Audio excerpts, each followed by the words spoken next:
여러분 안녕하십니까? 사순절 8일째 날입니다. 오늘도 하나님의 말씀을 함께 묵상하겠습니다. 기도하겠습니다. 우리 삶의 주인 되신 하나님 아버지, 하나님께서 늘 우리를 먹이시고 입히시는 줄 믿습니다. 그런데 우리는 먹고 살기 위해서 이웃을 돌아볼 여유를 찾지 못하고 늘 분주하게 살아갑니다. 오늘 말씀을 통해서 먼저 그의 나라와 의를 구하는 삶으로 다시 결단하게 도와 주시옵소서. 예수님의 이름으로 기도합니다. 아멘. 네, 오늘 우리에게 주시는 하나님의 말씀은 사도행전 4장 32절에서 35절까지 말씀을 봉독하겠습니다. 사도행전 4장 32절부터 35절까지입니다. 믿는 무리가 한 마음과 한 뜻이 되어 모든 물건을 서로 통용하고 자기 재물을 조금이라도 자기 것이라 하는 이가 하나도 없더라.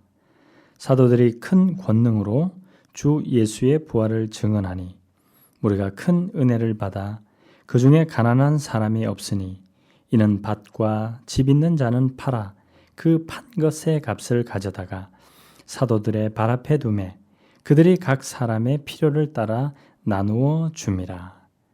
아멘. 네, 오늘 묵상의 제목은 함께 더불어 살았다 입니다. 묵상집을 함께 보겠습니다. 어릴 적 소나기가 내리던 어느 날 마당 한가운데로 무언가 툭 떨어졌습니다. 꿈쩍거리는 미꾸라지였습니다. 여름 내 헌 어레미로 잡아댔으니 물고기 씨가 마를까 싶어 하늘이 내려준 걸까요? 여러분 어릴 때, 요즘은 참 이런 광경을 보기 힘든데 제가 어릴 때만 해도 정말 신기했습니다. 소나기가 그렇게 오던 날 마당에 이렇게 미꾸라지가 있는 것을 본 적이 가끔씩 있었습니다. 그 미꾸라지는 하늘에서 떨어진 것이 아니라 개울에서 온 것입니다. 시냇물을 거슬러 오르고 도랑을 따라 오르고 마당 물길을 따라 오르고 추녀 끝 낙수를 치고 오르다가 마당으로 튕겨 나간 것입니다. 네. 그러니까 하늘에서 내려온 게 아니고 강물에서 거슬러 올라와서 올라오다 보니까 집 마당 앞까지 오게 된 거죠.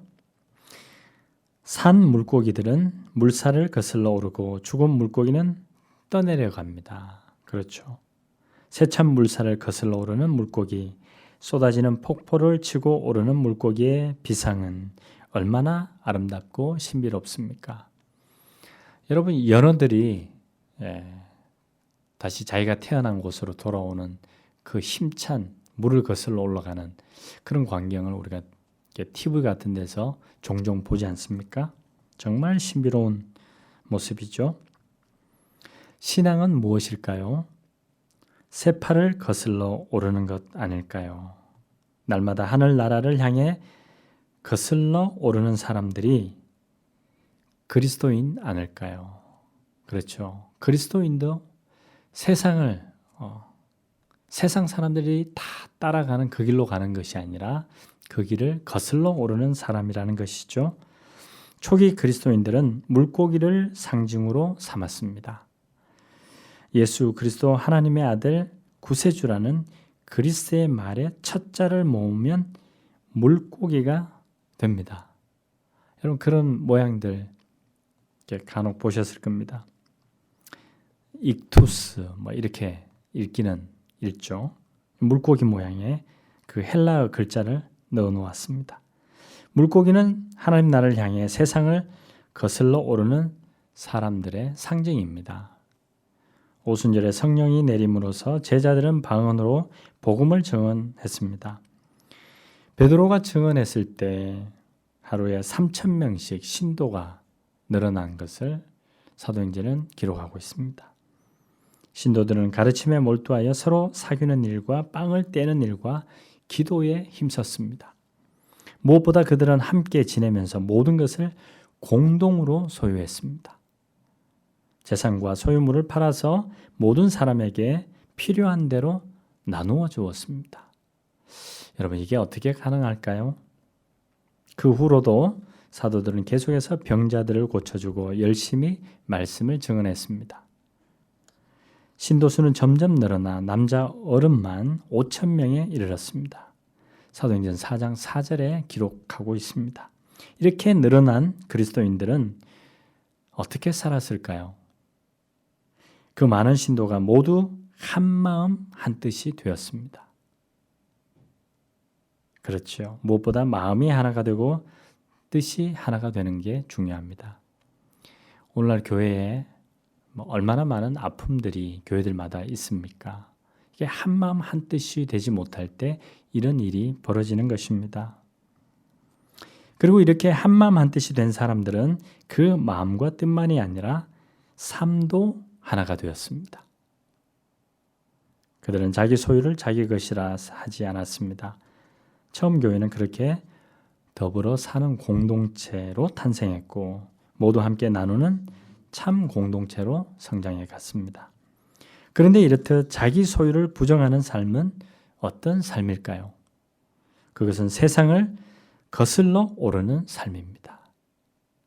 한 마리의 연어처럼 말입니다. 교회는 로마 세계를 정면으로 거슬러 올랐습니다. 로마는 돈이 지배하는 세상이었습니다. 로마의 세계 시장은 누구에게나 부자가 될 기회가 열려 있다고 선전했습니다. 그러나 그 기회는 강자들의 것이었고 힘없는 민중은 더욱 가난해졌습니다. 자유 시민의 나라라는 로마는 실상은 노예의 나라였다는 것입니다. 그렇지만 교회에는 가난한 사람이 한 사람도 없었습니다. 초기 그리스도인들은 세상을 지배하는 만몬의 거센 물결을 그렇게 정면으로 거슬러 올랐습니다. 성도 여러분, 오늘도 세상 가치와 기준에 의해서 살아가는 것이 아니라 하나님의 뜻을 따라 세상을 거슬러 올라가는 하늘 시민, 천국 시민으로 살아가시는 여러분들이 다 되시기를 소원합니다. 기도하겠습니다. 우리를 하나 되게 하시는 주님, 주 안에서 우리의 마음과 뜻이 하나 되게 하여 주십시오. 우리가 함께 더불어 사는 세상을 이루어가도록 우리를 성령으로 하나 되게 하여 주십시오. 예수님의 이름으로 기도합니다. 아멘.